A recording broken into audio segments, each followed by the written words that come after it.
My name is Bear Siragusa, and this is the Hunting Hound podcast presented by W Hunting Supply. All right, then we are recording. Kevin Spencer. Hey, Bear, what's up? Oh, I really appreciate you coming on here. I've been looking forward to talking to you. You sent me a message a while back after I did a podcast about squirrel dogs, and I looked at your website and kind of looked at some of what you do personally. Became friends on Facebook and things like that, and I've been looking forward to talking to you. So you run this. You've been in the squirrel dog world, heavily in the squirrel dog world for a while, right? Well, I think 13 years this month, like July 4th. I think it was 13 years ago, I started a website and decided to train. I don't breed much, but I train squirrel dogs to, a feist or a mountain cur to tree squirrels. And I've sold several and I've sold hundreds, to be frank. Wow. And there's a market for it, and I enjoy every breath of it. And I got in it, I think it's 13 years ago. That's amazing. What was it that made it so? I'm actually really interested. I didn't realize that you weren't doing that you weren't doing a lot of the breeding. What made it so that you wanted to do the training rather than? I think I'm a better trainer than breeder. I've tried the breeding. I still do a little bit, but I'm more of a guy.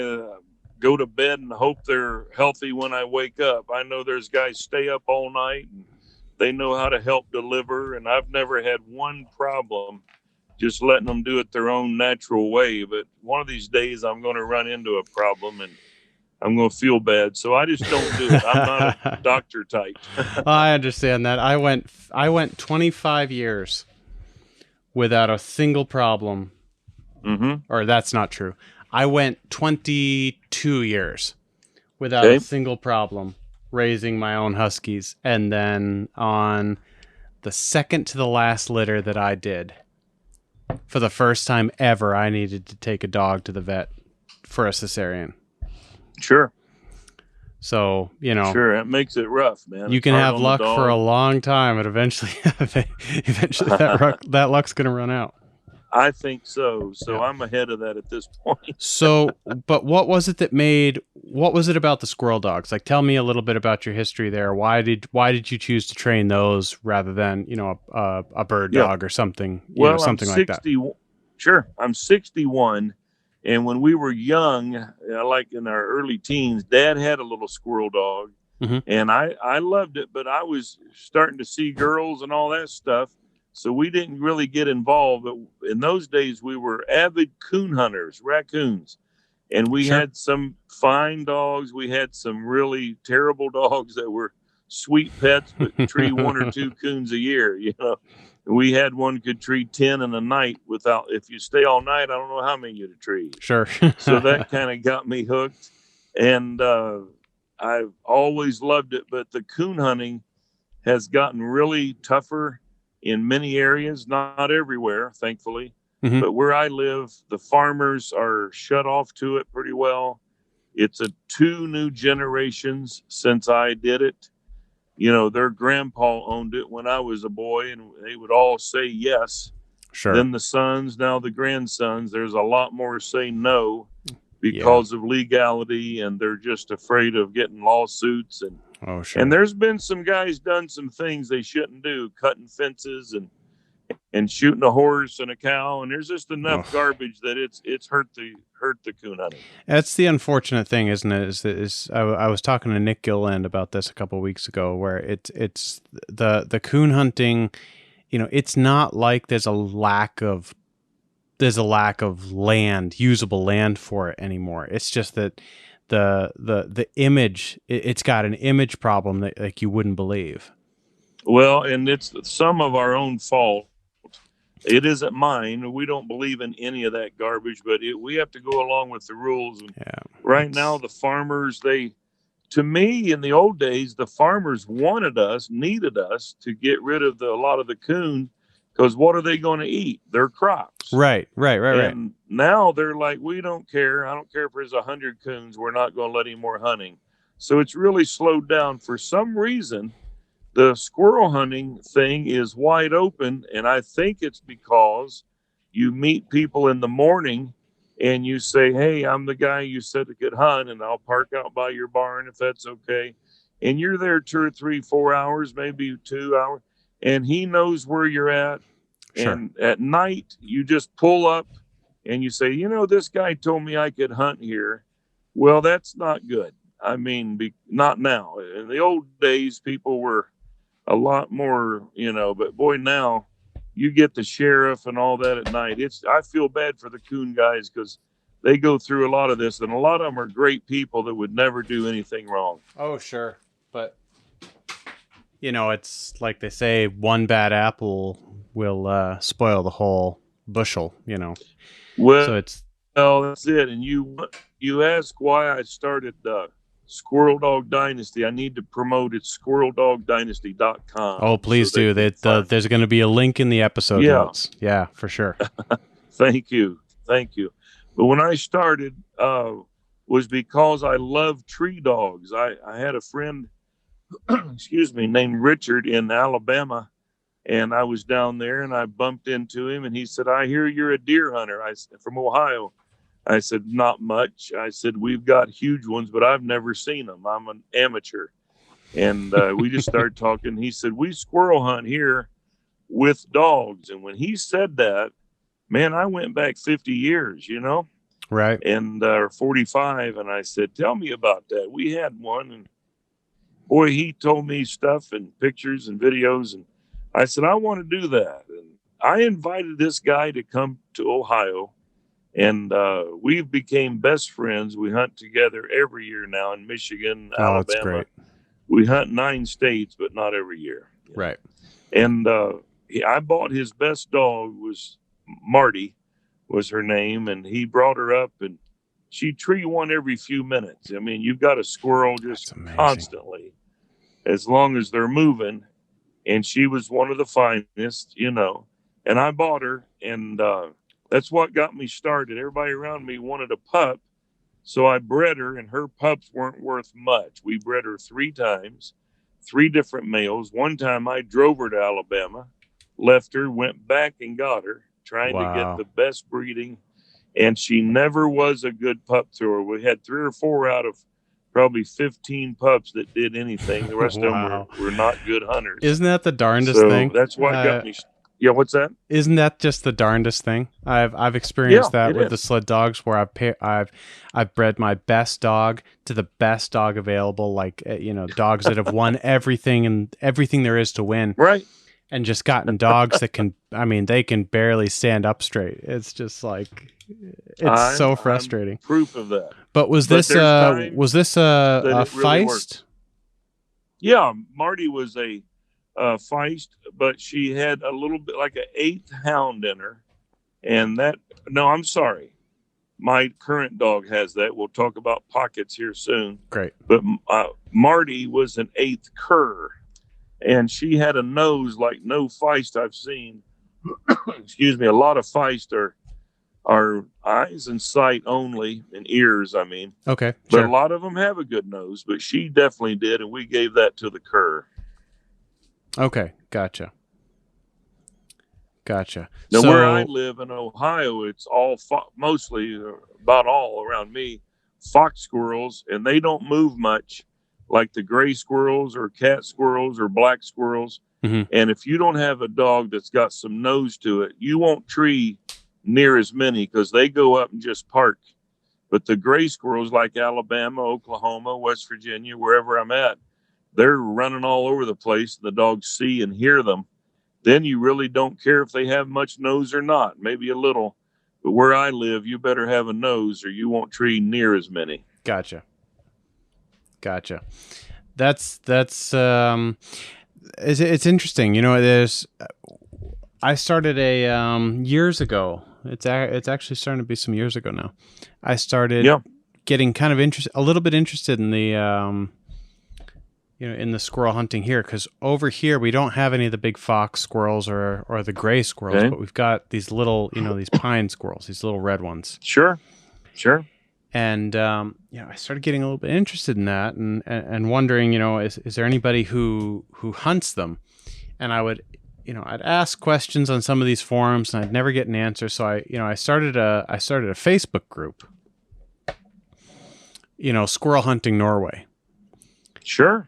And a bunch of people hopped on there. Like a bunch of people were super interested Wow. in it. But at the same time, I have I've done a lot of random stuff in my entire life. I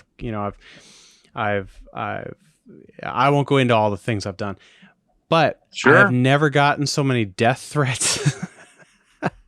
About what? The squirrel hunting. Like people here just could not handle the idea of hunting these sweet, but they're so cute, blah, blah, blah, blah. And boy, I got some gnarly emails about that.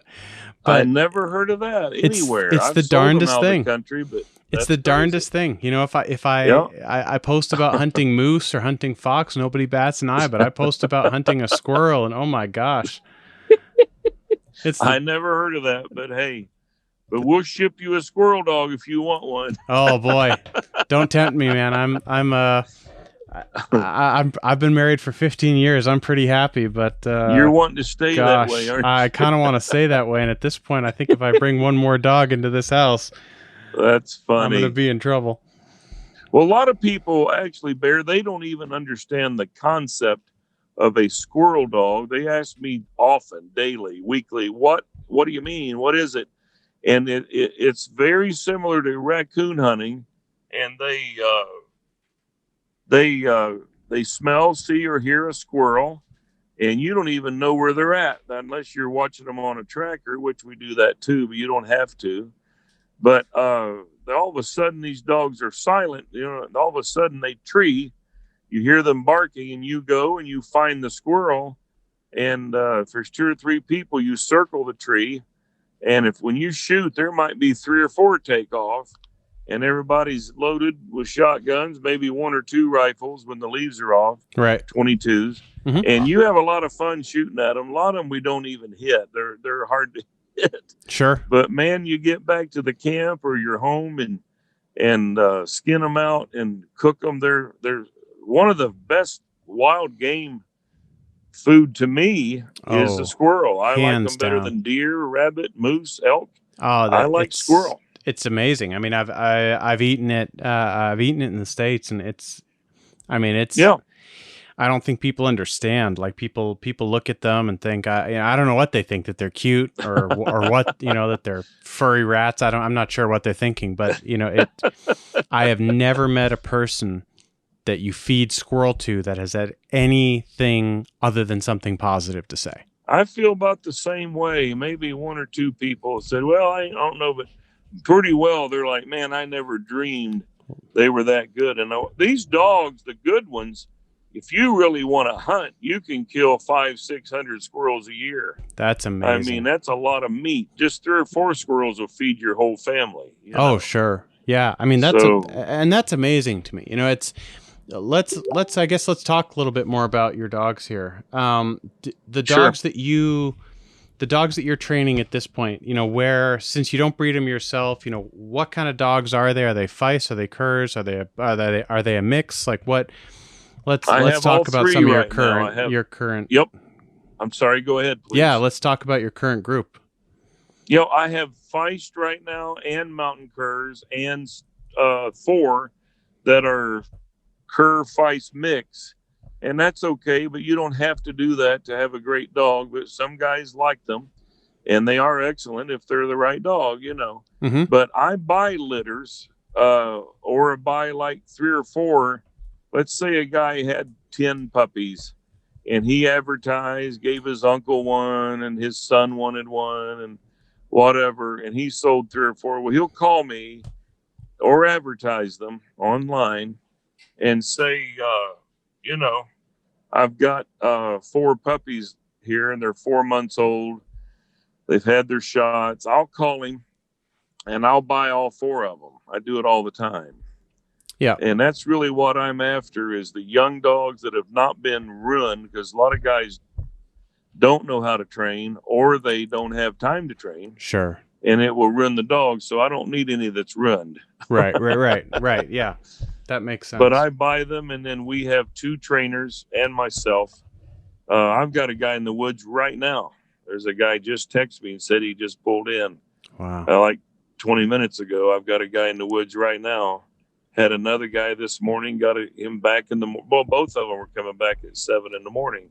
We work it hard. The more you hunt the dogs, it's harder to train a squirrel dog in the leaves, which we're full leaves right now. It's the roughest time of the year with the heat. Sure. And the leaves, but we keep doing it unless it's over 85 degrees. It's too rough on us and the dog. Well, that makes sense. Yeah, I can see that.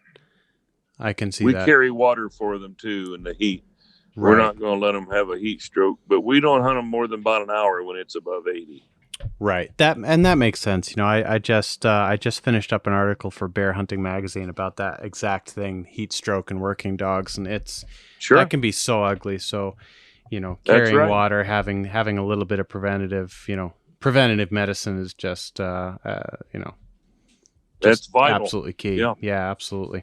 So, well, if like, anyone's interested in looking, I was going to say, if they'll go to my site, it's 2 seconds away. It's called squirrel-dog-dynasty.com. I'm in Ashland, Ohio of the United States.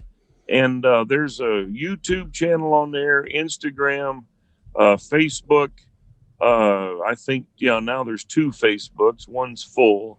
And then there's a Squirrel Dog Dynasty Facebook also.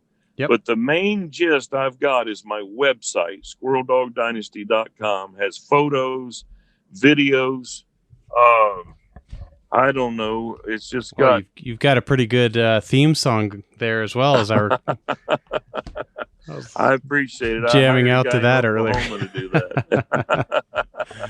Yeah, it's pretty funny. But if they want to see what the concept is, or guys that already know and they just want to enjoy, we've got hundreds of photos, big piles of squirrels, and we want everyone to know every squirrel that you see on a tailgate has went in someone's tummy. Yep. If I get home and I'm so exhausted, I don't know who I am. I drive to 2 or 3 actually now Amish friends I have. I live in Amish country. Okay. And if it's before dark, because they go to bed at dark, that's how the Amish do here. But if I can pull in before dark, they'll take them. And they know I'm on, it's season, November, December, January. They're looking for me. Sure. And I'll give them 6 or 8 or 20, and they take them. If I'm too tired, I don't want one squirrel to go to waste. Right. Well, that's great. So, yeah, that's I think that's an important thing, just in terms of being an ambassador for whatever you're hunting. That that there's a some purpose to what we're hunting. That's exactly right. Just having a conversation earlier today with a guy who asked why I say a guy. It was my father was asking why I hunt fox. And, because I don't eat them, obviously. No. And, especially during the summertime, their furs are not very good. Yeah. And, it boils down to,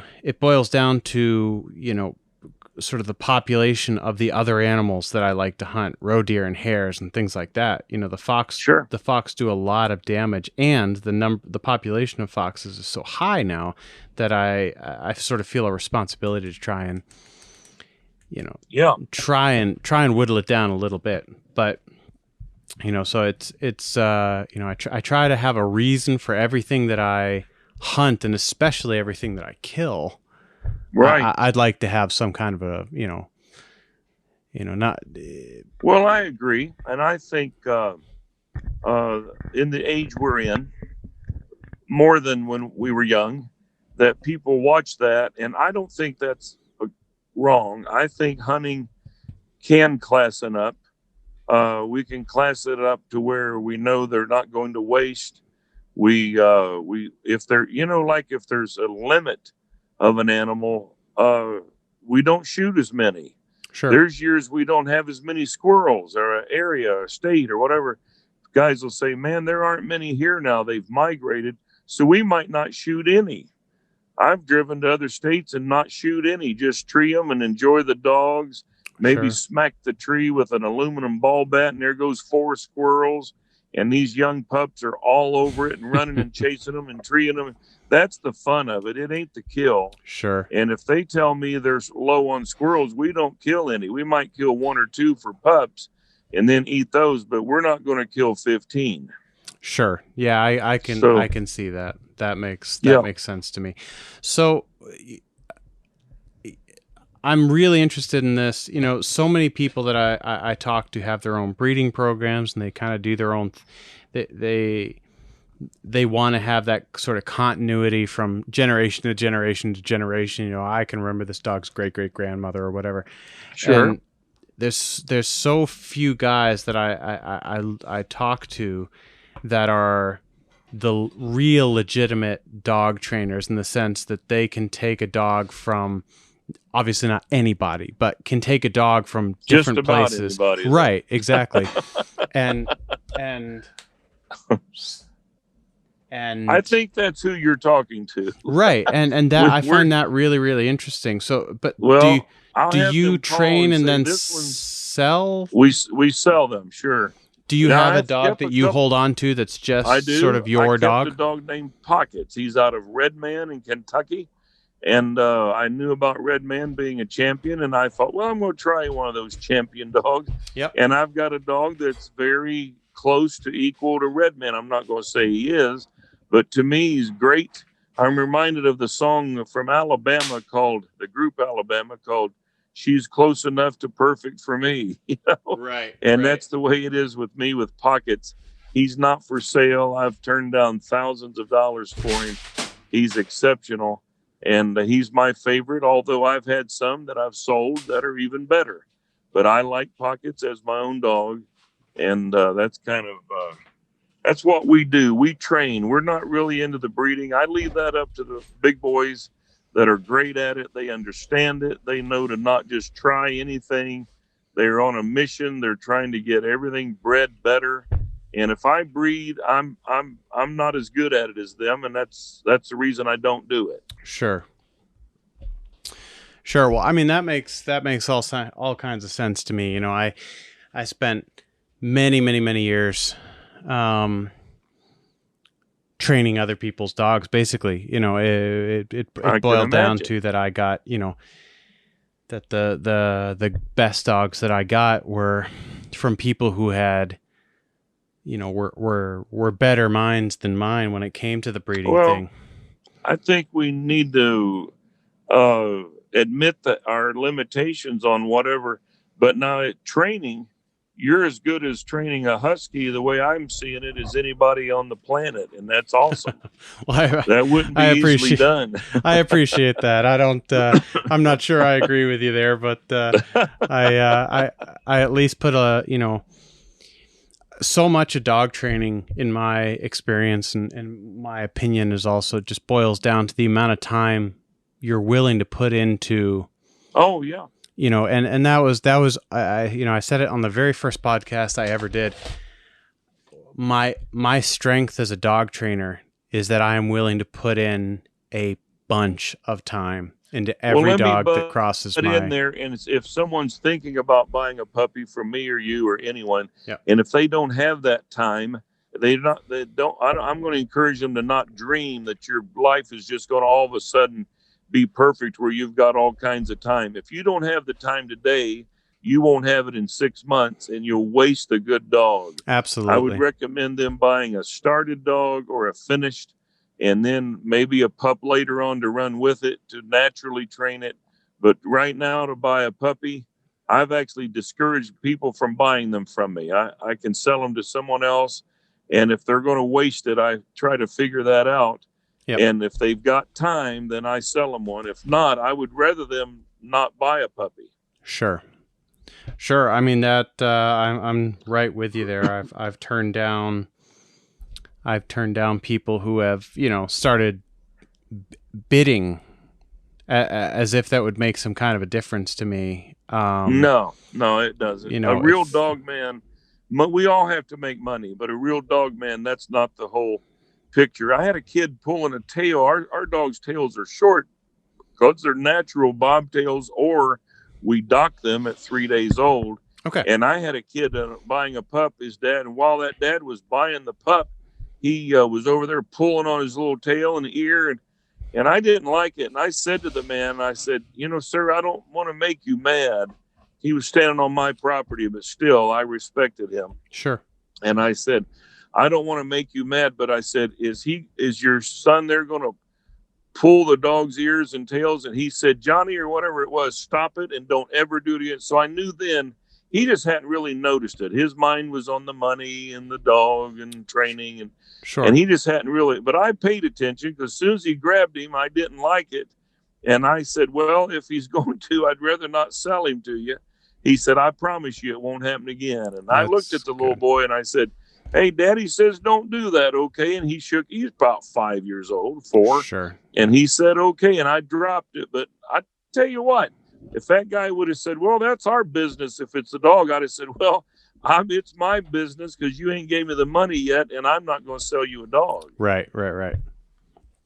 But it didn't happen, but I offered to not sell it. Sure. And I mean, yeah, I mean, it shows that you've got some integrity, and not only that, but It's just true. a little bit of, a belief in what you've got, and also, feeling of responsibility for,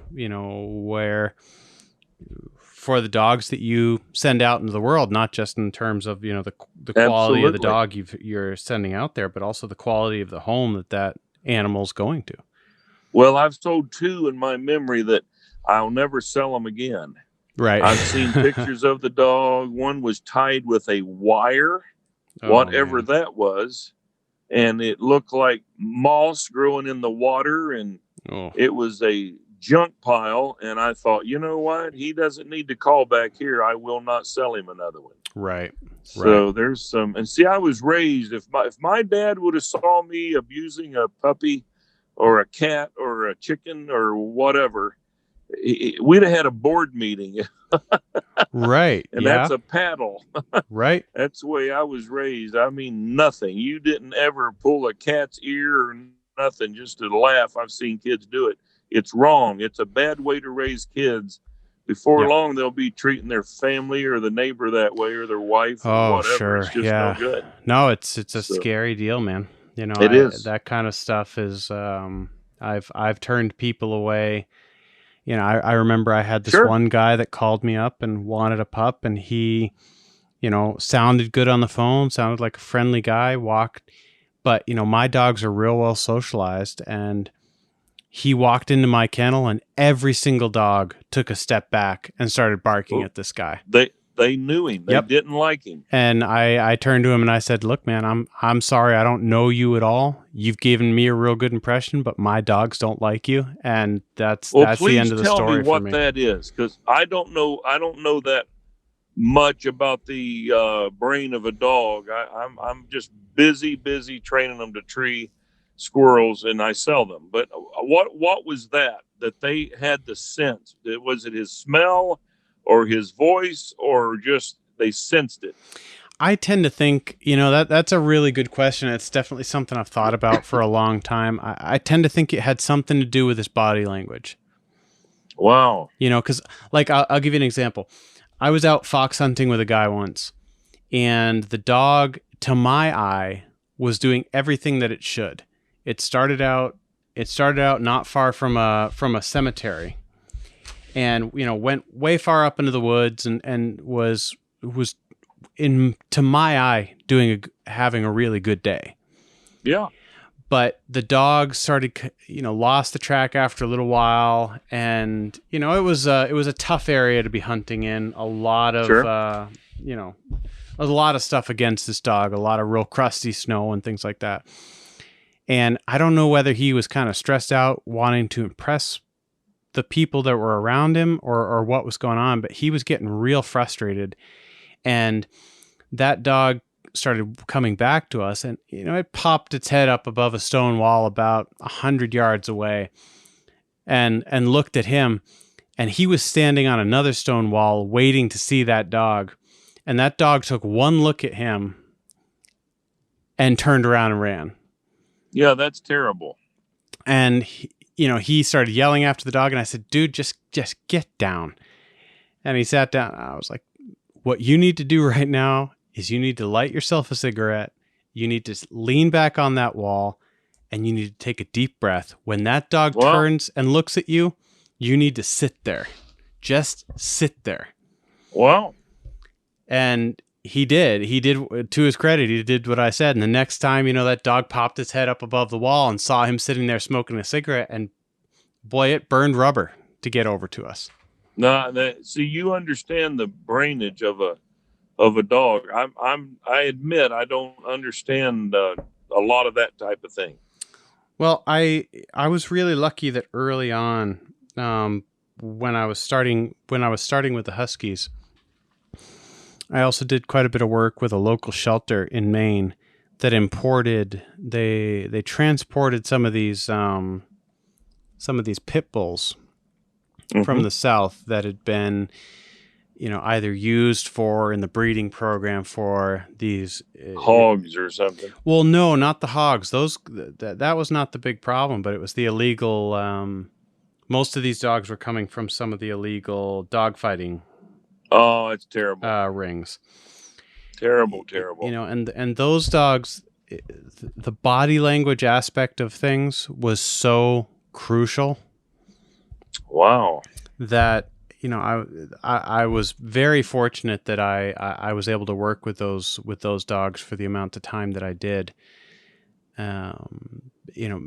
Because of that exact thing, it just drove home how crucial that body language was. That, if I had, I was a teenager at that point, if I was stressed out about whatever a teenager is stressed out about, I'd argued with a girlfriend, or, had a test coming up or whatever. Sure. That was not going to be the day that I should have been in there with those dogs. I understand. Don't you think, along with what we're talking about, is rushing a dog? Mm-hmm. Just let him be a puppy. Let him be a dog. And pretty soon the dog is bored and wants to know what you want to do. Do you feel that way at times? Oh, 100%. 100%. Okay. I've talked at length about this, where I feel that so many people get a puppy and then at some sort of arbitrary point in time, they decide that it's time to hunt with that dog, and then expect it to be Rambo right out of the box. Right? That is funny. I have been a little guilty of that, but it was about 10 years ago. Oh, me too. And I was rushing dogs, and my trainer said, "Hey, I've been in this a long time." And he said, "You can't rush these dogs." And I said, "You know what, George? I've been thinking that's what I'm doing wrong." And he taught me a lot. And now I let them be puppies. I don't start them as soon. Used to be, he's 8-10 weeks old, I was wiggling a little squirrel tail in front of them. I'm like, no, they don't need that. It doesn't hurt to do it, but it doesn't help either. And just let them be puppies. We might take 4 or 5 through the woods at one time, just puppies, and let them run and climb logs and figure something out, you know. And they have no idea what they're getting ready to become. We haven't showed them yet, and we really don't want to. And it lets kids are the same way. Let a kid be a kid. Sure. Instead of, hey, Bear, I hate to run, but I've got another appointment here. But I really enjoyed talking with you. Hey, man, I really appreciate you coming on, and I'd love to have you on again and talk a little bit more about your dogs, and talk a little bit more about you. You're a fascinating guy too, a gospel singer and you sure dog are. trainer, and I would love to get you back on here at some point. You let me know, and everybody out there, God bless all over you around the world where you're listening. And my website is squirrel-dog-dynasty.com. I'll see you soon. That sounds good. The link will be in the episode, in the notes for the episode. Thank you. And by the way, I don't brag. I hope I didn't. But I am the Squirrel Dog Commander, if that means anything. That means something for sure. So I appreciate you coming on. if you talk to Willie or Phil, tell them about me, will you? I will do that. Yeah. That's where I got the Commander. There's only one. It's a legal thing. Gotcha. And that's where I got Dynasty, was from them boys with Duck Dynasty. So gotcha. Okay. If All anybody right, asks, guys. I'll pass that on. Thank you. See you, Bear. Thanks a lot. Bye-bye.